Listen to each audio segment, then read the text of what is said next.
আজকে গল্পটা কিন্তু একটু ইউনিক। আজকে থেকে প্রায় 4014 বছর আগের কথা। একটা চমৎকার সভ্যতা ছিল, ঐতিহাসিক সভ্যতা, তার নাম ছিল ব্যাবিলন। এটা ইরাকে ছিল। সেখানে বাবেল নামে একটা শহর ছিল। আমরা অনেকে জানি না যে বর্তমান বাগদাদ হচ্ছে সেই বাবেল নগরী। বর্তমান বাগদাদ হচ্ছে সেই বাবেল নগরী। আর বাবেল সম্পর্কে আল কোরআনে কিন্তু আয়াত আছে। আল কোরআন এমন একটা কিতাব, বিস্ময়কর কিতাব, যেখানে সব কিছুই নাজিল করা হয়েছে। তো আল্লাহ পাক সূরা কাহফে তো বলেছেন, ওয়ালাকাদ সাররাফনা ফি হাযাল কুরআন লিন-নাসি মিন কুল্লি মাসাল। আমি এই কোরআনে মানব জাতির জন্য প্রত্যেকটা বিষয়কেই ব্যাখ্যা করেছি। ওয়া নাযালনা আলাইকাল কিতাবা তিবয়ানান লিকুল্লি শাই। হে নবী, আমি আপনার প্রতি এমন একটা কিতাব নাজিল করেছি যেটা তিবয়ানান লিকুল্লি শাই, প্রত্যেকটা বিষয়কে ব্যাখ্যা করে। যারা আহলে কোরআন ভ্রান্ত আকীদার অনুসারী, তারা কিন্তু এই আয়াত থেকেই দলিল পেশ করে যে কোরআন তো তিবয়ানান লিকুল্লি শাই, প্রত্যেকটা বিষয়ের ব্যাখ্যা। তার নতুন করে হাদিসের কি প্রয়োজন আছে? এটা আমাদের আলোচনার টপিক না, আমরা ওদিকে যাচ্ছি না। তো আল্লাহ পাক কোরআনে কিন্তু বাবেল নগরীর কথা বলেছেন। সূরাতুল বাকারার 101-2 এই আয়াতগুলোতে আছে। এই বাবেল নগরী তৎকালীন সময়ে জাদুবিদ্যার একটা আকড়া ছিল আর কি। এর আগে আমরা জানি সুলাইমান আলাইহিস সালামের সময় ওই হারুত আর মারুত দুজন ফেরেশতাকে দিয়ে মানুষকে পরীক্ষা করা হয়েছিল। এই ঘটনাটা সূরা বাকারার 101-2 এই আয়াতগুলোর মধ্যে আছে, দেখে নিন। আমি রেফারেন্সগুলো বলে দিলাম। এখানে এই বাবেল নগরীর কথাটা আছে, ঠিক আছে? তো এই নগরীতে প্রায় 4014 বছর আগে একটা ফুটফুটে সুন্দর শিশু জন্ম নেয় আর কি। দেখতে খুবই সুন্দর, অমায়িক, দেখলেই মানে মন কেড়ে নেওয়ার মতো সুন্দর। এমন কিছু বাচ্চা থাকে কিন্তু দেখলে আদর করতে ইচ্ছা করে, মন কেড়ে নেওয়ার মতো, ইউনিক, সবার চেয়ে আলাদা। এবং জন্ম নিয়েছে সে এমন একটা পরিবারে, যেই পরিবার তৎকালীন সময়কার যে জালেম শাসক নমরুদ, তার প্রধান পুরোহিত, তার নাম আজার। তৎকালীন বাবেলের শাসনকর্তার নাম হচ্ছে নমরুদ এবং তার প্রধান পুরোহিতের নাম আজার। তার ঘরেই জন্ম নিয়েছেন এই তাওহীদের শেকর ইব্রাহিম আলাইহিস সালাম। আল্লাহ পাকের কি মানে, আল্লাহ পাক কি না করতে পারেন। যেখানেই আবু জেহেল সেখানেই মুহাম্মদ সাল্লাল্লাহু আলাইহি ওয়াসাল্লামের জন্ম হয়। যেখানেই নমরুদ সেখানেই ইব্রাহিমের মতো মানুষ আসেন। যেখানেই ফেরাউন সেখানে আবার মূসা আসেন। মূসাকে আল্লাহ রাব্বুল আলামিন ফেরাউনের ঘরেই মানুষ করলেন। ইব্রাহিম আলাইহিস সালামকে আল্লাহ পাক আজারের ঘরেই মানুষ করলেন। আজকে আমরা দেখি এরকম সিটি অফ আখিরুজ্জামানে কিছু কিছু দিনী বোন চেহারা না দেখানোর জন্য আন্দোলন করছে। চিন্তা করতে পারেন, যেখানে যত বেশি জাহেলিয়াত সেখানে তত পাক্কা মুসল্লি জন্ম নেবে, মুমিন জন্ম নেবে ইনশাআল্লাহ। যেখানে যত বেশি জাহেলিয়াত সেখানে তত শক্তিশালী মুমিনদের জন্ম হবে ইনশাআল্লাহ। তো এখন তৎকালীন নমরুদ যে সভ্যতার অধিবাসী ছিল, এই সভ্যতাটাকে আমরা বলি কালাডীয় সভ্যতা। এটাকে কালাদীয় সভ্যতা বলা হয়। এটা মূলত জাদুর জন্য একটু বিখ্যাত ছিল, যেটা রেফারেন্স আমি দিলাম সুলাইমান আলাইহিস সালামের যুগ থেকে। এখানে আজারের ঘরে জন্ম নিয়েছেন আমাদের নবীগণের পিতা, মুসলিম জাতির পিতা ইব্রাহিম আলাইহিস সালাম। সুবহানাল্লাহ। বলা বাহুল্য যে নমরুদ কিন্তু 400 বছর বেঁচে ছিল এবং 400 বছর হায়াত পাওয়ার পরে সে মনে করছিল যে সে কখনো মারা যাবে না। এরপরেই সে নিজেকে খোদা দাবি করা শুরু করেছে আর কি। এই বাচ্চা ছেলেটা বড় হতে লাগলো। যারা সমাজকে পরিবর্তন করে তারা কিন্তু সমাজের স্রোতে গা ভাসায় না। নবী সাল্লাল্লাহু আলাইহি ওয়াসাল্লামের জন্মটা একটু মিলাই এটার সাথে। আমাদের নবীও ঠিক এরকমই একটা সমাজে জন্ম নিয়েছেন। ইব্রাহিম আলাইহিস সালাম যেমন জন্ম নিয়েছেন শিরকে ভরা সমাজে, চতুর্দিকে মূর্তি পূজা হচ্ছে, ইভেন তার বাসায় তার বাবা হচ্ছে মূর্তি পূজারীদের সর্দার, তার ঘরে তিনি জন্ম নিয়েছেন। ঠিক তেমনি রাসূল সাল্লাল্লাহু আলাইহি ওয়াসাল্লাম যে মক্কায় জন্ম নিয়েছেন, সেই মক্কা ছিল শিরকের আকড়া। সেখানে লাত, উজ্জা, হুবল, মানাতের পূজা হতো। সুদ ছিল, জেনা ছিল, ব্যভিচার ছিল, মাদক ছিল, গোত্রীয় হানাহানি ছিল, নারীর অবমাননা ছিল। এরকম আইয়ামে জাহিলিয়াতেও নবী সাল্লাল্লাহু আলাইহি ওয়াসাল্লাম জন্ম নিয়েছেন। নবী সাল্লাল্লাহু আলাইহি ওয়াসাল্লাম, ইব্রাহিম আলাইহিস সালাম, দুজনের চেহারাও একরকম ছিল। দুজনের চেহারার গঠনটাও একরকম ছিল, দেহের গঠনও একরকম ছিল। মেরাজের রাতে নবী সাল্লাল্লাহু আলাইহি ওয়াসাল্লাম দেখে এসেছিলেন যে ইনি কে, যাকে দেখতে হুবহু আমার মতো লাগছে। জিবরাইল আলাইহিস সালাম বলেছেন, ইনি আপনার পিতা ইব্রাহিম আলাইহিস সালাম। সুবহানাল্লাহ।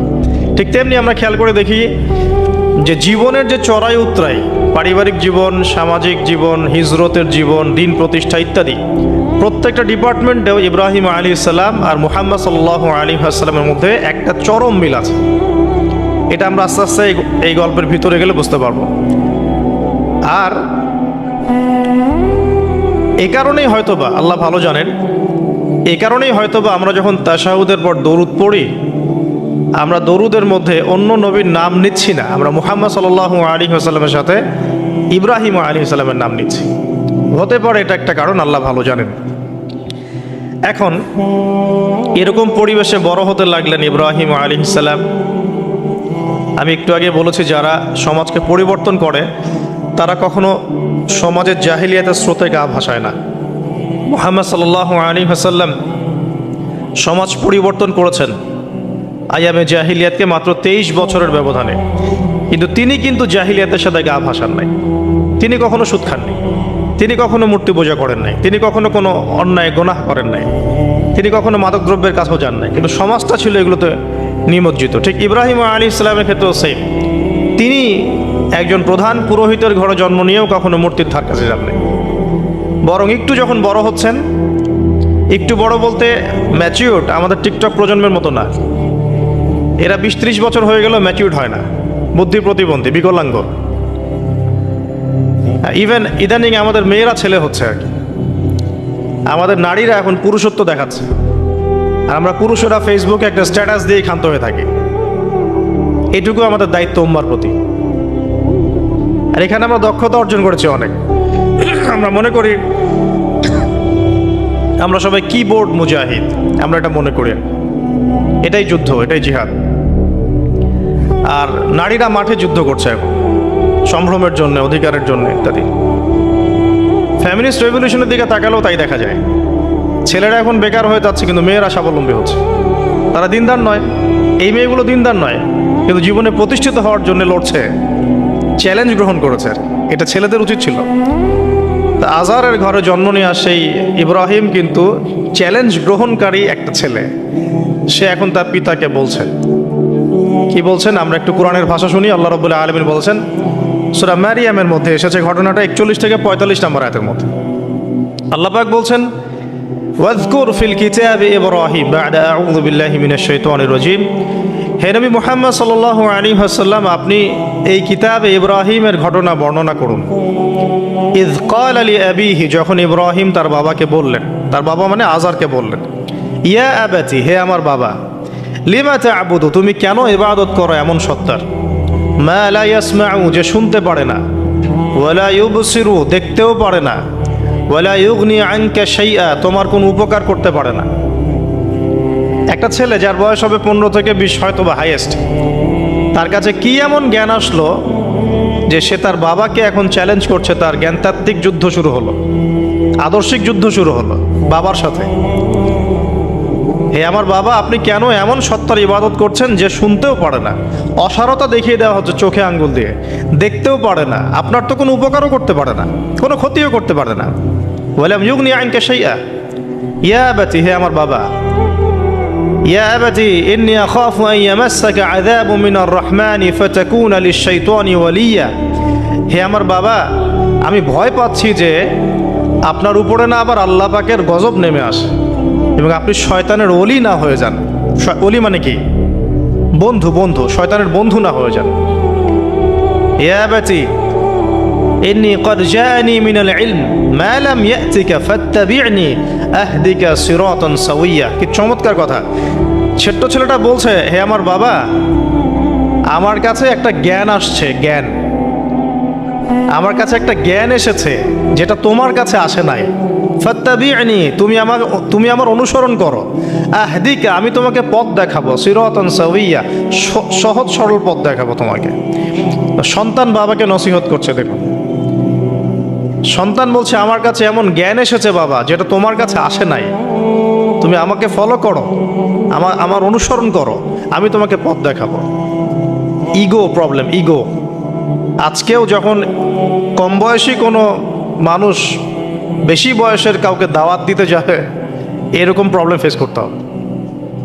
তার বাবা কি বললো, কেন ফেস করতে হবে, আল্লাহ পাক সেটা বলেছেন সূরা বাকারা। এটা এই সূরাটা সূরা বাকারায় বলেছেন, ওয়া ইযা কিলা লাহু ইত্তাকিল্লাহ। কিছু মানুষ আছে যাদেরকে যদি বলা হয় আল্লাহকে ভয় করুন, আখাযাতহুল ইজ্জাতু বিল ইসম, তাদের প্রেস্টিজে লাগে। এক কথায় কি, প্রেস্টিজে লাগে, প্রেস্টিজ নষ্ট হয়। আখাযাতহুল ইজ্জাতু বিল ইসম ফাহাসবুহু জাহান্নাম, আল্লাহ বলেন ওর জন্য জাহান্নামই যথেষ্ট। তো এখনকার সমাজে প্রবলেমটা আপনারা ফেস করবেন। যদি আপনার বয়স কম হয়, আপনার কাছে অনেক জ্ঞান থাকলেও মানুষ সমাজের নিতে যাবে না। আপনি ক্রিপ্টোকারেন্সি নিয়ে কথা বলছেন, এক শ্রেণীর ধর্মনেতাই আপনার পিছনে লেগে যাবে। আপনি ইসলামিক রেভলিউশন নিয়ে কথা বলবেন, ইসলাম এস্টাবলিশমেন্ট নিয়ে কথা বলবেন, ইউনিটি নিয়ে কথা বলবেন, উম্মার করণীয় নিয়ে কথা বলবেন। আপনি এই বয়সে, এত ছোট বয়সে আপনি উম্মার প্রবলেমসগুলো ফাইন্ড আউট করে সেগুলো সলিউশন নিয়ে কথা বলবেন, এত বড় সাহস আপনার? এটাই প্রবলেম। অথচ চমৎকার একটা বিষয়, আমাদের সমাজে এগুলো দেখা যায়, অন্য কোথাও দেখা যায় না। কোনো ড্রাইভারকে জিজ্ঞাসা করবেন, কোনো ড্রাইভারকে জিজ্ঞাসা করবেন, তার স্কিল সম্পর্কে জিজ্ঞাসা করবেন যে আপনার স্কিল কেমন।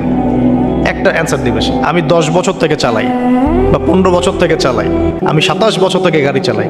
মানে তার এই বয়সটাই হচ্ছে স্কিলের মানে দলিল, সার্টিফিকেট। এখন এরকম চলছে দিনী অঙ্গনেও। আমি 20 বছর থেকে ফতোয়া দিই, আমি 32 বছর থেকে ওয়াজ করি, আমি এই করি, আমি সেই করি। এই যে জাহির করা, আল্লামা তাকি উসমানী দামাত বরাকাতুহু এবং তার যারা ছাত্ররা আছেন সারা উপমহাদেশে, স্পেশালি বাংলাদেশে, তাদের অনেকের সাথে আমি দেখা করেছি। তারা একটা নসিহত সবাই কমনভাবে করেন, দেখি নসিহতটা করেন যে কখনো নিজেকে জাহির করবা না, কখনো নিজেকে জাহির করবা না, তাহলে আল্লাহ তোমার ইলম কেড়ে নিবে। আর আমরা এখন দিনী অঙ্গনে জাহির করার জন্য ব্যস্ত। আমি এত বছর থেকে এটা করি, আমি অত বছর থেকে করি, অথচ এটা কোনো দলিল নয়, এটা কোনো সার্টিফিকেট নয়। এত বছর থেকে বলার পরেও ভুল হতে পারে, যেটা ভুল হবে সেটা শুধরে নিতে হবে। আর নবী সাল্লাল্লাহু আলাইহি ওয়াসাল্লাম যায়েদ বিন হারেসা রাদিয়াল্লাহু আনহুকে একটা কাফেলার সেনাপতির দায়িত্ব দিয়েছিলেন যখন তার বয়স মাত্র 17 বছর। কত বছর? 17 বছর বয়সী একজন তরুণ সাহাবী যায়েদ ইবনে হারেসা রাদিয়াল্লাহু আনহু, তিনি নেতৃত্ব দিচ্ছেন এমন সাহাবীদের যে সাহাবীরা তার চেয়ে বয়সে অনেক বড়। এমনকি এই অভিযান শেষ হওয়ার আগেই নবী সাল্লাল্লাহু আলাইহি ওয়াসাল্লাম ইন্তেকাল হয়। তার পরবর্তীতে আবু বকর সিদ্দিক রাদিয়াল্লাহু আনহু সেই অভিযান আবার চালানোর চেষ্টা করেন, আবার চালানোর জন্য মনস্থ করেন। তিনি আবার যায়েদ বিন হারেসা রাদিয়াল্লাহু আনহুকেই নেতৃত্ব দেন। এটা নিয়ে ওমর রাদিয়াল্লাহু আনহু তাকে কিছু কথা বলেন যে আপনি যায়েদ বিন হারেসাকে নেতৃত্ব দিচ্ছেন, বয়সে ছোট সাহাবী, তার পিছনে অনেক বড় বড় সাহাবী থাকবে, তারা তো তাকে নাও মানতে পারে, এটা কেমন হয়? বারবার তাকে ভেটো দিচ্ছেন। শেষমেশ আবু বকর সিদ্দিক রাদিয়াল্লাহু আনহু একটু রেগেই বললেন যে ইস্তা'মালাহু রাসূলুল্লাহ ওয়া আনতা তা'মুরুনি আন আনজি'হু, তাকে স্থলাভিষিক্ত করেছে স্বয়ং আল্লাহর রাসূল, আর তুমি এসে আমাকে বলছো আমি তাকে অপসারণ করব। সুবহানাল্লাহ। নবী সাল্লাল্লাহু আলাইহি ওয়াসাল্লাম যোগ্যতা দেখতেন মানুষের, কার যোগ্যতা কতটুকু আছে। তো ওইদিকে আমি ভিতরে ঢুকছি না। আমরা এখন সোশ্যাল অ্যাফেয়ার্সে যা দেখি যে আমরা যোগ্যতার চাইতে অন্যান্য বিষয়গুলোকে বেশি মূল্যায়ন করা শুরু করি আর কি। এতে করে তরুণরা উঠে আসতে পারে না, তরুণদের জার্নি অনেক টাফ হয়। এবং যারা স্পেশালি জেনারেল ব্যাকগ্রাউন্ড থেকে দিনের দিকে আসার চেষ্টা করেন, তারা পদে পদে হতাশ হয়। তাদেরকে বুকে নেওয়ার মানুষ খুব কম থাকে। কেন জানি তাকে মানুষ কাউন্টার মনে করে, এনিমি মনে করে, অন্তর্দাহ সৃষ্টি হয়, জ্বালান হয়। হঠাৎ করে উড়ে এসে জুড়ে বসলো, উম্মার দায়িত্ব নিয়ে নিচ্ছে, কোত্থেকে আসলো এটা? এরকম একটা দৃষ্টিভঙ্গি আমরা দেখতে পারি আর কি। এটা কাম্য ছিল না এটা।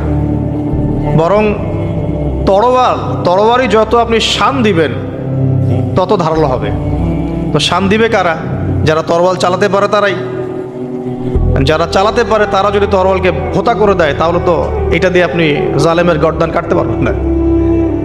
তো যাই হোক, আমরা বেশি হাইথটের কথায় না যাই। আজার এখানে ছিলাম, দেখেন বাবাকে সন্তান উপদেশ দিচ্ছে। এবার বাবার উত্তরটা শোনেন। বাবা কেন গ্রহণ করলো না? বললাম প্রেস্টিজ ইস্যু। তুমি ছোট মানুষ হয়ে আমাকে এত বড় কথা বলো? হ্যাঁ, তখন বাবা বলছেন আনতা আরাগিবুন আনতা আন আলিহাতিনা ইয়া ইব্রাহিম। হে ইব্রাহিম, তুমি কি আমাদের ইলাহগুলো, উপাস্যগুলো থেকে মুখ ফিরাচ্ছ? তুমি কি আমাদের উপাস্যগুলো থেকে মুখ ফিরিয়ে নিচ্ছ? আনতা আরাগিবুন আনতা আন আলিহাতিনা ইয়া ইব্রাহিম লাইন লাম তানতাহি। যদি বিরত না হও, ঠিক যেমন থ্রেট আমাদেরকে করা হয়, যদি বিরত না হও, লাইন লাম তানতাহি লাআরজুমান্নাকা রাহজান মালিয়া। তিনি বলছেন যদি বিরত না হও তাহলে তোমার মাথাটা পাথর দিয়ে মেরে ফাটিয়ে ফেলব। আরজুমান্নাকা মানে রজম করব। রজম মানে কি? কোমর পর্যন্ত গেথে পাথর মারা। বিবাহিত পুরুষ জেনা করলে যেটা শাস্তি হয়। লাইন লাম তানতাহি, যদি বিরত না হও, লাআরজুমান্নাকা রাহজান মালিয়া, দূর হও এখান থেকে বের হও, হতভাগা আমরা বলি না, দূর হও এখান থেকে। ঠিক ওই রকম, যদি ফিরে আসো ভালো কথা, না ফিরে আসলে রজম করে দিব, মাথা ফাটিয়ে ফেলবো পাথর দিয়ে মেরে। এখান থেকে দূর হও হতভাগা। কাকে বলছে এটা? ইব্রাহিম আলাইহিস সালাম। এবার তিনি খুব নরম সরম মানুষ, শান্তিকামী মানুষ। তিনি বলছেন ক্বালা সালামুন আলাইক। এই সালামুন আলাইক কথাটা শিখে নেবেন, জীবনে অনেক ক্ষেত্রে কাজে লাগবে। সালামুন আলাইক মানে আপনার উপর শান্তি বর্ষিত হোক। যখনই আপনি কলিউশন অ্যাভয়েড করতে চাবেন, সালাম দিয়ে চলে আসতে হবে। সেটা পরিবারেও, সমাজেও, দিন প্রতিষ্ঠার ক্ষেত্রে। কেউ আপনাকে সমালোচনা করছে, গালিগালাজ করছে, গীবত তহমত করছে, আপনাকে নিয়ে এপিসোড বানাচ্ছে, মানে আপনি কি করবেন? প্রত্যেকটার কাউন্টার দিতে থাকবেন? তাহলে আপনার গোল নষ্ট হয়ে যাবে, আপনার গোল থেকে আপনি বিচ্যুত হয়ে যাবেন। এগুলো নিয়ে আপনাকে ব্যস্ত থাকতে হবে। তখন এগুলো নিয়ে উম্মাহ ব্যস্ত আছে বলেই এখন পর্যন্ত গোল অ্যাচিভ হয় নাই। আমরা এগুলো নিয়ে ব্যস্ত আছি বলেই এখনো গোল অ্যাচিভ হয় নাই। তো এই কারণে ইব্রাহিম আলাইহিস সালামের সুন্নাহ হচ্ছে সালামুন আলাইক, তোমাদের উপর শান্তি বর্ষিত হোক। হ্যাঁ, তবে যে জায়গাটাতে দালিলিকভাবে জ্ঞানতাত্ত্বিক যুদ্ধ করতে হবে সেটা করতে হবে, সেটা অন্য ইস্যুস। ইব্রাহিম আলাইহিস সালামকে পরিবার ছাড়তে হলো। পরিবার মানে তার মাকে ছাড়তে হলো, তার বাবাকে ছাড়তে হলো। তার কোনো অপরাধ আছে? ইব্রাহিম আলাইহিস সালামের কোনো অপরাধ আছে? না। এখন আমরা তো অনেক সময় মনে করি আমি তো নিরপরাধ, নির্দোষ, তাহলে আমার উপরেই কেন এরকম হচ্ছে? ইব্রাহিম আলাইহিস সালামের কোনো অপরাধ আছে? নাই। তাকে ঘর ছাড়তে হলো, বাড়ি ছাড়তে হলো, তার বাবা তাকে বের করে দিলেন। এখান থেকে লেসন নিয়ে নেন, আজকের প্রথম লেসন, যে আপনি আমি যদি হকের উপর থাকি, সর্বপ্রথম বাধাটা পরিবার থেকে আসতে পারে। কারণ সবার পরিবার একরকম না। এখনকার মেজরিটি সংখ্যক পরিবারগুলোই জাহেল, একদম জাহেল, বস্তুবাদী, জানোয়ারের মতো। মানে খাও দাও, সেক্সুয়াল সম্পর্ক, বিয়ে শাদী, সন্তান, এর বাইরে কিচ্ছু চিন্তা করতে পারে না। দুনিয়া আর দুনিয়া, এর বাইরে কিচ্ছু চিন্তা করতে পারে না। ইল্লা মাশা আল্লাহ, কিছু পরিবার আছে এর বাইরে, তাদের কথা আলাদা। সবাই তো আর ছোটবেলা থেকে আধ্যাত্মিক পরিবার পায় নাই, দিনই পরিবার পান নাই। আর এটার পরিমাণ দিন দিন কমেই আসছে। ম্যাক্সিমাম পরিবার এখন জাহান্নামের টুকরা আর কি। আল্লাহ পাক পরিবারকে বলেছেন জাহান্নাম থেকে বাঁচাও, কু আনফুসাকুম ওয়া আহলিকুম নারা। এখন ওই পরিবারই হয়ে গেছে জাহান্নামের টুকরা। আপনি দিনের পথে চলতে চাইলে প্রথম হোঁচটটা পরিবার থেকে খেতে পারেন। এটা ইব্রাহিম আলাইহিস সালামের জীবনেও যেমন হয়েছে, মুহাম্মদ সাল্লাল্লাহু আলাইহি ওয়াসাল্লাম জীবনেও সেম। যে মিলাচ্ছিলাম কিভাবে, তার ক্ষেত্রেও সেম। চাচারা শত্রু না? চাচারা শত্রু, আশপাশের মানুষ শত্রু। চাচা এসে বাড়ির সামনে খড়কুটা ফেলে দিয়ে যায়, চাচি এসে ময়লা আবর্জনা ফেলে দিয়ে যায়, কেউ গালি দেয়, কত সমস্যা। যখন নিজের মানুষরা আপনার এগেনস্টে চলে যায় তখন মনটা ভেঙে যাবে, স্বাভাবিক। কারণ নিজের মানুষটা সারা দুনিয়া যদি আপনার বিপক্ষেও থাকে, কাছের কিছু মানুষ আপনার পক্ষে থাকে, তখন আপনি বাসাতে অ্যাটলিস্ট সিংহ, তখন বাসা থেকে এনার্জি নিয়ে বাইরে যুদ্ধ করতে পারবেন। কিন্তু বাহিরে সবাই মোটামুটি ধরেন যে আপনার পজিটিভ, তো বাসায় এসে দেখলেন যে বাসায় আপনার কোনো রকম অনুকূল পরিবেশ নাই, তখন বাইরে সিংহ হলে বাসায় বিড়াল হয়ে থাকতে হবে। তখন দেখেন ইব্রাহিম আলাইহিস সালামের জীবনে আর মুহাম্মদ সাল্লাল্লাহু আলাইহি ওয়াসাল্লামের জীবনে একটা স্পেশাল নেয়ামত ছিল, সেটা হলো স্ত্রীদের নেয়ামত। স্ত্রীদের নেয়ামত। বাহিরের মানুষ অনেক কিছু বলছে, গালিগালাজ করছে, মারছে, কাটছে, থুতু দিচ্ছে, সমালোচনা করছে, কিন্তু বাসায় ইব্রাহিম আলাইহিস সালামের আছেন সারা, হাজেরা, আর মুহাম্মদ সাল্লাল্লাহু আলাইহি ওয়াসাল্লামের আছেন খাদিজা রাদিয়াল্লাহু আনহা। অ্যাটলিস্ট বাসায় আপনি একটা কি বলবো যে বড় একটা প্রশান্তির জায়গা আপনার বাসায় আছে। তো এটা একটা বড় নিয়ামত যেটা ইব্রাহিম আলাইহিস সালাম এখন হারালেন। হারালেন কিভাবে? বাবা বাসা থেকে বের করে দিল।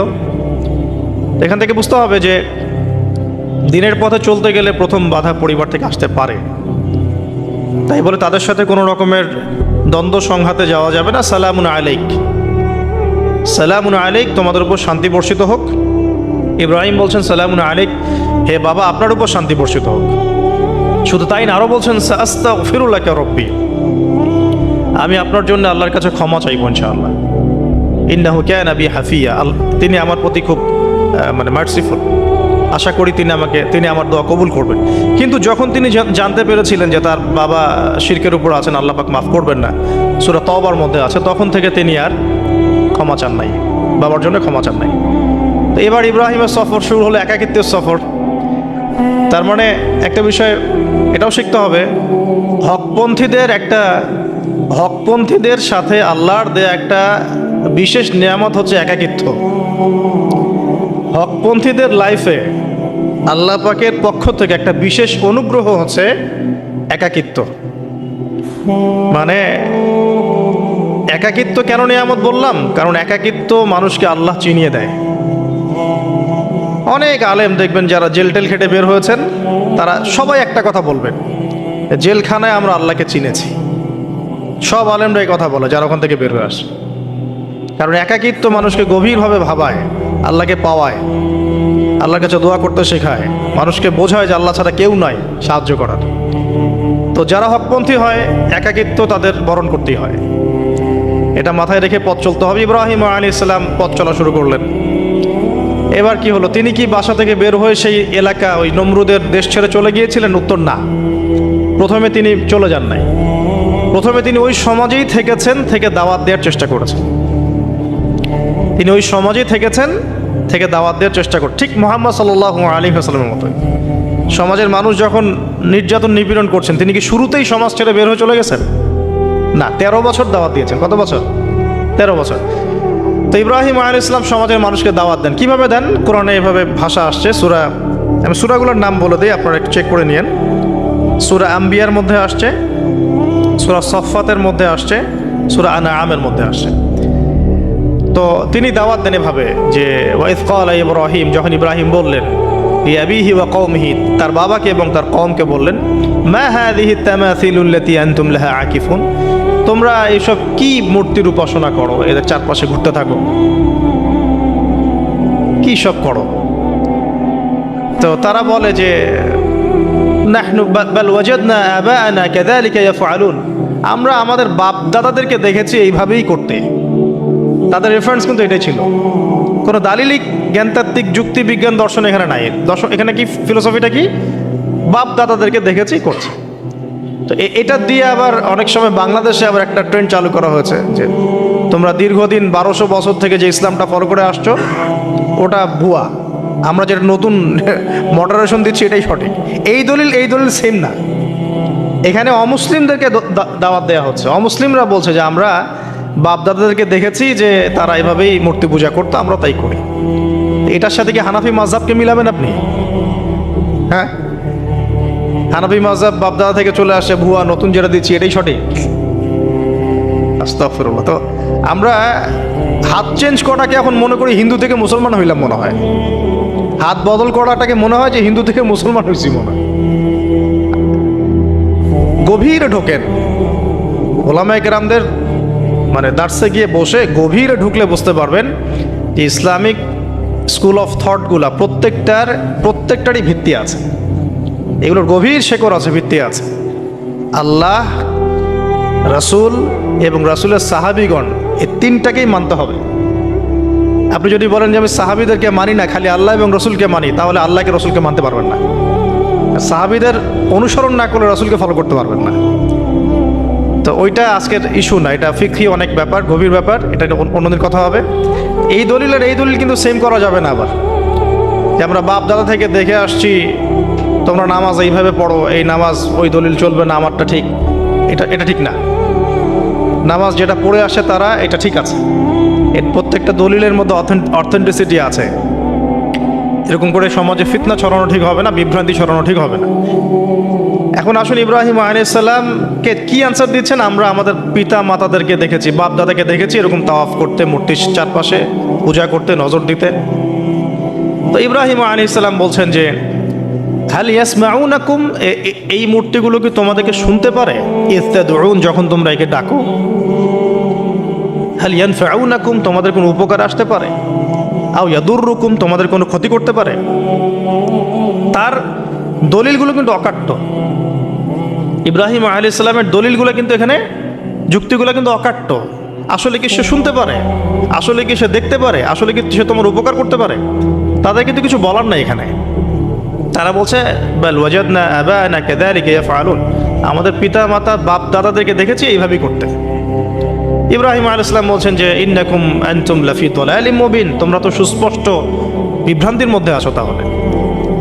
তো এরকম আরো অনেক আয়াত আছে সূরা সাফফাতের মধ্যেও, ওয়া ইন্না মিন শিআতিহি লা ইব্রাহিম ইয জাআ রাব্বাহু বিকলবিন সালিম ইয ক্বালা লিআবিহি ওয়া কওমিহি মাযা তা'বুদুন, তোমরা কিসের ইবাদত করো? আইফকান আলিহাতান দুনাল্লাহি তুরিদুন, তোমরা কি আল্লাহ সম্পর্কে মিথ্যা আরোপ করতে চাচ্ছ? ফামা যন্নুকুম বিরাব্বিল আলামিন, আল্লাহ রাব্বুল আলামিন সম্পর্কে তোমাদের কি ধারণা? এভাবে তিনি তার কওমকে দাওয়াত দিতে লাগলেন। কিন্তু তাদের কওমের দলিল একটাই ছিল, বাপ দাদাদেরকে দেখেছি এভাবে মূর্তি পূজা করতে, তাই করি। সনাতন, এটা ছিল কি সনাতন থটস। অথচ সর্বপ্রথম এটা শুরু হয় কোন নবীর আমল থেকে? নূহ আলাইহিস সালাম।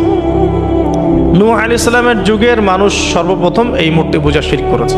এর আগে মূর্তি পূজা ওয়ার্ল্ডে ছিল না, নূহ আলাইহিস সালামের যুগ থেকে শুরু হয়েছে।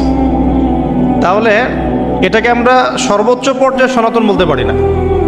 তারও আগে যে সময় চলে গেছে, ওই সময় মানুষ তাওহীদপন্থী ছিল। আদম আলাইহিস সালামের যুগে তখন মানুষ এই কাজ করতো না। শুরুটা কেমন করে হলো? ভালো উদ্দেশ্যেই শুরু হয়েছিল, ভালো মনে করে। কেমন? যে মানুষ এরকম চিন্তা করে নিয়েছিল যে এই মানুষগুলো লাত, উজ্জা, হুবল, ইয়াগুথ, ইয়াউক, নাসর, ইয়াগুথ, ইয়াউক, নাসর, এই ভালো মানুষগুলো আল্লাহর খুব নেককার বান্দা ছিলেন। তাদের স্ট্যাচু তৈরি করা যায়, তৈরি করলে কি হবে? এগুলোকে দেখলে আমাদের আগ্রহ জন্মাবে ইবাদত করার ব্যাপারে। এটা ছিল ওদের থটস। শয়তান এভাবেই তাদেরকে ইনফ্লুয়েন্স করেছিল আর কি। তারা তাই করলো। এই জেনারেশনটা যখন মারা গেল, পরের জেনারেশন যখন আসলো, তখন শয়তান ওদেরকে বোঝালো, ধরেন 100-200 বছর পরে বোঝালো যে ওরা খুব ভালো মানুষ ছিল, ওদের মূর্তিকে মসজিদের বাইরে না রেখে ভিতরে ঢুকিয়ে ফেলো। তাদেরকে সেজদা করতে হবে না, ভিতরে ঢুকিয়ে ফেলো, ইবাদতে মনোযোগ আসবে। পরের জেনারেশন এই কাজটাই করলো। থার্ড জেনারেশনকে শয়তান বোঝালো যে সরাসরি ওদের কাছে চাইলেই হবে, তারা আল্লাহ পাকের অনেক মানে কি আনুগত্য প্রাপ্ত, নৈকট্য প্রাপ্ত বান্দা, সরাসরি তাদের কাছে চাইলেই হবে। আল্লাহর কাছে চাওয়া, এখানে চাওয়া একই কথা, ওখানে সেজদা করা, এখানে সেজদা করা একই কথা। এখান থেকে শুরু হলো সরাসরি স্ট্যাচু ওয়ার্শিপ। সরাসরি স্ট্যাচু ওয়ার্শিপিং এখান থেকে শুরু হয়েছে। তা আমরা আমাদের হিন্দু ভাই বোন যারা আছেন, আমাদের আশপাশে অমুসলিম ভাই বোন, তাদের প্রতি সম্মান রেখেই এই হিস্ট্রিগুলো পড়তে বলবো আর কি, এবং যুক্তি দর্শনগুলো খুঁজতে বলবো। আসলে কি তারা শুনতে পায়? আসলে কি সে আমার কোনো উপকার করতে পারে? আসলে কি সে আমার কোনো ক্ষতি করতে পারে? আসলে কি সে সৃষ্টিকর্তার প্রতিমূর্তি হতে পারে কিনা? তো আমরা এটা আহ্বান জানাবো, আমরা কারো ধর্মীয় অনুভূতিতে আঘাত করব না। ইসলাম আমাদেরকে এটা শেখায় না। ইসলাম এটা শেখায় যে মানুষকে হিকমার সাথে, প্রজ্ঞার সাথে দাওয়াত দেয়া, যাতে করে তারা জাহান্নামের রাস্তা থেকে ফিরে আসতে পারে ইনশাআল্লাহ। এখন আসুন, আরও একটা দাওয়াত ইব্রাহিম আলাইহিস সালাম তার কওমকে দিলেন। সেটা কি? এবার এখানে সমাজের মানুষের সাথে ওই সমাজের ধর্ম নেতারাও ছিল। সমাজে কিন্তু কয়েক শ্রেণীর মানুষ থাকে, মানে সামাজিক নেতা, ধর্মনেতা, রাষ্ট্রনেতা। তো রাষ্ট্রনেতা পর্যায়ে এখনো ইব্রাহিম আলাইহিস সালাম যান নাই, এখন সমাজ নেতা আর ধর্মনেতা চলছে আর কি। এবার ধর্মনেতা আসলো, এসে ধর্মনেতারা তাকে বোঝানোর চেষ্টা করলো যে এই আসমানের তারা, চাঁদ, সূর্য, প্রকৃতি, গাছপালা, এগুলো ইলাহ, এগুলোর ইবাদত করা যায়। এই ঘটনা আল্লাহ রাব্বুল আলামিন সূরা আনআমের মধ্যে বলেছেন। তো ইব্রাহিম আলাইহিস সালামকে তারা দেখাচ্ছে, এটা আরবীয় একটা কাব্যিক ভাষায় কোরআনে এসেছে, চমৎকার ভাষায়, যে ফালাম্মা জান্না আলাইহিল লাইল, যখন তার উপর রাত আচ্ছাদিত হলো, রাআ কাওকাবা, তখন ইব্রাহিম আলাইহিস সালাম কি দেখলেন? আকাশে তারা দেখলেন। ঠিক আছে, তারা দেখলেন। মূর্তি পূজার এখানেই আছে, ধর্মনেতারাও এখানেই আছে। তো তিনি বলছেন হাযা রব্বি, এটা আমার রব। ফালাম্মা ফালা, যখন তারকাগুলো অস্তমিত হলো, ক্বালা লা উহিব্বুল আফিলিন, আমি তো অস্তমিত যাওয়া জিনিসকে পছন্দ করি না। রব তো অস্তমিত যাবে না, এখানেও যুক্তি লাগবে, তো আমার ফিলোসফি লাগবে, আমার এখানে দর্শন লাগবে, এখানে তো আমাকে মানে প্রজ্ঞা দিয়ে বোঝাতে হবে। এটা তো অস্তমিত হয়ে গেল, এটা তো রব হতে পারে না। ফালাম্মা রাআল কামারা বাযিগান, যখন সে চাঁদকে দেখলো জলজল করছে একদম। আর এখনকার চাঁদ দেখা আগের চাঁদ দেখা তো এক না, এখন তো আমরা চাঁদের আলোই খুঁজে পাই না, তখনকার চাঁদ তো অন্যরকম। বাযিগান মানে জলজল করছে। তখন তিনি বললেন হাযা রব্বি, এটা আমার রব। তখন ফালাম্মা ফালা, যখন এটাও অস্তমিত হয়ে গেল, তিনি বলছেন লাইল্লাম ইয়াহদিয়ানি রব্বি লাকুনান্না মিনাল কওমিদ দাল্লিন, আল্লাহ যদি আমাকে হেদায়েত না দেন তাহলে আমি এই দল্লিনদের অন্তর্ভুক্ত হয়ে যাব। ইব্রাহিম আলাইহিস সালাম বলছেন ফালাম্মা রাআ শামসা বাযিগাতান, যখন এবার সূর্যকে দেখলেন দিনের বেলা, এটা তো আরো বড়। হাযা রব্বি হাযা আকবার, এটা আমার রব, এটা সবচেয়ে বড়। হাযা আকবার, এটা সবচেয়ে বড়। ফালাম্মা আফালাত, এটা যখন অস্তমিত হয়ে গেল, তখন তিনি বলছেন এই কথাটা যে ইয়া কওমি ইন্নী বারিউম মিম্মা তুশরিকুন, হে আমার কওম, তোমরা যেগুলোকে দিয়ে আল্লাহর সাথে শরিক করছো, এখান থেকে আমি আমার চেহারাকে ফিরিয়ে নিলাম। সুবহানাল্লাহ। তখন তিনি এই কথাটা বলেন ইন্নী ওয়াজ্জাহতু ওয়াজহিয়া লিল্লাযী ফাতারাস সামাওয়াতি ওয়াল আরদা হানিফাও ওয়া মা আনা মিনাল মুশরিকিন, আমি আমার চেহারাকে ফিরিয়ে নিচ্ছি এই আসমান সমূহ এবং জমিনের সৃষ্টিকর্তার দিকে, এবং আমি মুশরিকদের অন্তর্ভুক্ত নই। ইন্না সলাতি ওয়া নুসুকি ওয়া মাহইয়ায়া ওয়া মামাতি লিল্লাহি রাব্বিল আলামিন, আমার সালাত, আমার কুরবানি, আমার স্যাক্রিফাইস, আমার জীবন, আমার ফুল লাইফ, আমার মৃত্যু, সবকিছু কার জন্য? জগৎসমূহের প্রতিপালক আল্লাহর জন্য। লা শারীকা লাহু, তার কোনো শরীক নাই। ওয়া বিযালিকা উমিরতু, এই একনিষ্ঠভাবে তার ইবাদত করার জন্যই আমি আদিষ্ট হয়েছি। ওয়া বিযালিকা উমিরতু ওয়া আনা মিনাল মুসলিমিন, এবং আমি মুসলিমদের অন্তর্ভুক্ত। এই শুরু হলো এবার পুরো স্পষ্টভাবে তাওহীদের ঘোষণা দেয়া। তবে ইব্রাহিম আলাইহিস সালামের এক একটা পদক্ষেপ কি যৌক্তিক না, বৈজ্ঞানিক না, এবং অকাট্য প্রমাণ আছে না, এগুলোকে কিন্তু ভেদ করতে পারছে না তারা। এবার ইব্রাহিম আলাইহিস সালাম চিন্তা করলেন তারা এবার উচিত শিক্ষা দিতে হবে। তবে আগে বলেন এই যে উচিত শিক্ষাটার কথা বলছে, এটা আবার আপনারা খবরদার ভুলেও কোথাও দিতে যায় না, ঠিক আছে? এটারও সময় আছে। ইব্রাহিম আলাইহিস সালামের সাথে নবী সাল্লাল্লাহু আলাইহি ওয়াসাল্লামের জীবনের মিলের কথা বলছিলাম। নবী সাল্লাল্লাহু আলাইহি ওয়াসাল্লাম মক্কা বিজয়ের আগে কি কখনো মূর্তির গায়ে হাত দিয়েছেন কিনা? বলেন, দিয়েছেন না? যখন মক্কা বিজয় হয়ে গেছে, পুরো স্টেটই আপনার, অথরিটি আপনার, তখন আপনি আপনার অ্যাকশন নিতেই পারেন, সেটা আপনার ব্যাপার, তখন আপনি কি করবেন? মুহাম্মদ সাল্লাল্লাহু আলাইহি ওয়াসাল্লাম কাবা ঘরে ঢুকে তখন মূর্তি ভেঙেছেন এবং বলেছেন ওয়াকুল জাআল হক ওয়া যাকাল বাতিল ইন্নাল বাতিলা কানা যাহুকা, তাই না? তো ইব্রাহিম আলাইহিস সালাম এবার শিক্ষা দেওয়ার চিন্তা করছেন। তিনি বলছেন যে যখন এরা মেলাতে যাবে, ওই উৎসবে যাবে, তখন আমি এদেরকে দেখে নিব। এটাও কোরআন চমৎকারভাবে বলেছে যে إذ قال لأبيه وقومه ماذا تعبدون أئفكا آلهة دون الله تريدون فما ظنكم برب العالمين فراغ إلى آلهتهم فقال ألا تأكلون। ইব্রাহিম আলাইহিস সালাম এবার যখন ওরা মেলায় চলে গেছে, যাওয়ার আগে আবার ইব্রাহিম আলাইহিস সালাম বলছিলেন যে ইন্নী সাকিম, আমি হচ্ছি অসুস্থ। আমি কি অসুস্থ? নাযারা নাযরাতান ফিন নুজুম, ইব্রাহিম আলাইহিস সালাম রাতের বেলা আকাশের দিকে তাকালেন একবার, তাকিয়ে ওদেরকে বললেন যে ইন্নী সাকিম, আমি অসুস্থ। এটা কৌশল, আমি অসুস্থ, এটা কৌশল। তো এই কৌশল আবার সব জায়গায় খাটাতে যায় না আর কি। তো এবার যখন তারা চলে গেল, ফারাগা ইলা আলিহাতিহিম ফাকালা আলা তাকুলুন, এবার তিনি ওই মূর্তিগৃহ যেটা ওদের, ওখানে ঢুকে বলছেন যে আলা তাকুলুন, তোমাদের কি হলো, খাচ্ছ না কেন? কাদেরকে বলছে এই কথা? মূর্তি, খাচ্ছ না কেন? মা লাকুম লা তানতিকুন, কি হলো, কথা বলছো না কেন? এবার ফারাগা আলাইহিম দরবাম বিল ইয়ামিন, এবার ইয়ামিন মানে ডান হাত, ডানাতে যা পেয়েছিলেন আর কি, তা দিয়ে সবগুলোকে ভেঙে চুরমার করে ফেলছে।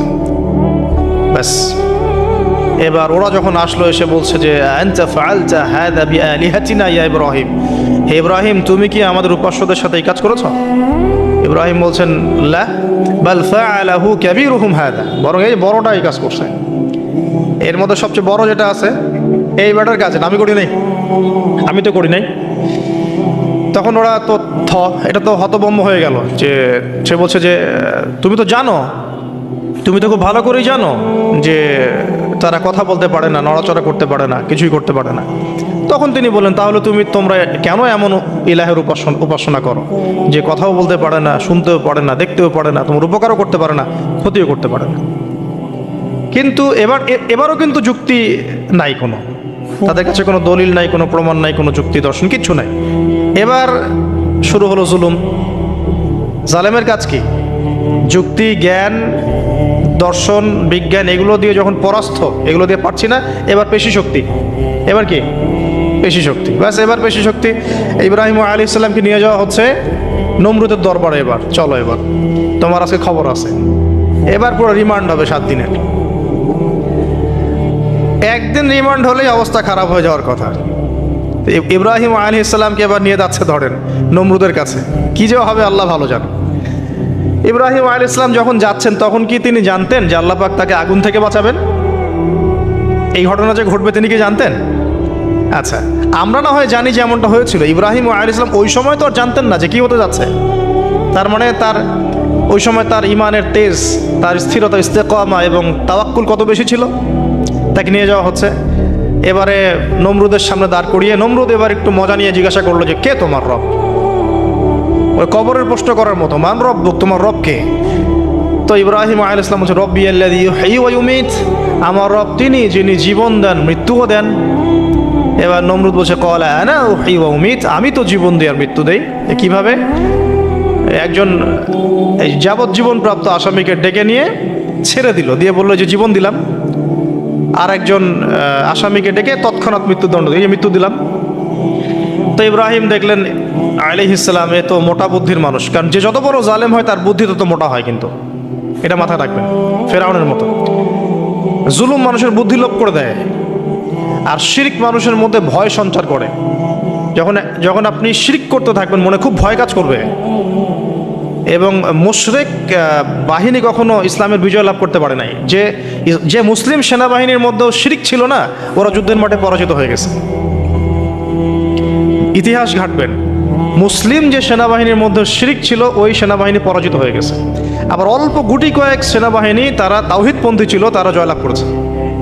ইতিহাস ঘেটে দেখবেন। তো জুলুম কি করে? বুদ্ধি লোপ পায়। নমরুদের বুদ্ধি লোপ পেয়ে গেল। তো ইব্রাহিম আলাইহিস সালাম বলছেন রব্বি আল্লাযী ইউহয়ী ওয়া ইউমীত, এ তো এটা বুঝলো না। তাহলে ইব্রাহিম আলাইহিস সালাম বলছেন যে আল্লাহ রাব্বুল আলামিন, আমার আল্লাহ তিনি পূর্ব দিক থেকে সূর্য ওঠান। তো তুমি যদি ইলাহ হয়ে থাকো তাহলে পশ্চিম দিক থেকে উঠাও। এটা আরো বড় অকাট্য দলিল হলো। তার অবস্থাটা আল্লাহ ব্যাখ্যা করছেন এভাবে। আল্লাহ বলছেন ফাবুহিতাল্লাযী কাফার, কাফের একদম হতভম্ব হয়ে গেল। একদম হতভম্ব হয়তো লাভ নাই, পেশি শক্তি আছে আমার। তোমার যুক্তি, বিজ্ঞান, দর্শন, থিওরি তো আমার দরকার নাই।